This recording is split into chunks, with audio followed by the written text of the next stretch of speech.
baby, I am back. It has been a while. I have not posted a video in a while, but I'm going to be cranking them out again in the next coming weeks and months, trying to stay consistent with it. I'm excited to be back. I love doing these videos for you guys. So without further ado, here we go.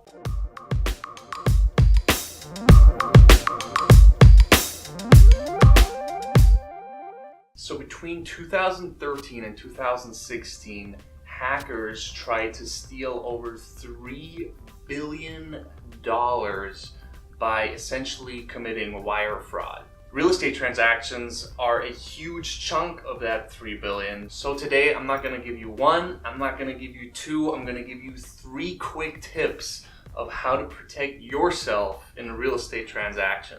So the way these real estate scams usually work is towards the end of the transaction, the escrow company will usually send you wiring instructions telling you where to send the money to so you can close the deal. Well, at that point, usually the hackers, already hacked the realtor or the escrow company, maybe even a month ahead of time. They've been watching the entire transaction unfold, and now they are ready to pounce on you. So maybe a day before the escrow company actually sends the real wiring instructions, these hackers will send you fake instructions that'll look completely legit. It'll look like they're coming from the escrow company, but those hackers will have put their own account number in there. So once you send that money unknowingly to the hackers, you have at best 2 to 3 days to contact law enforcement. Otherwise, that money will be gone. It will not be traceable. It will be overseas in a bunch of different accounts. You will not get your money back.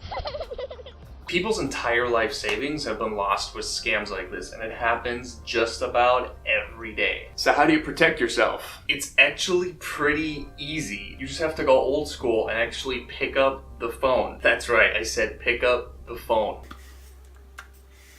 Once the escrow company emails you the wiring instructions, call them and confirm them with a real person. Don't just trust the email. It is literally that simple. That was easy. My second tip for you guys is always check who the email is actually coming from.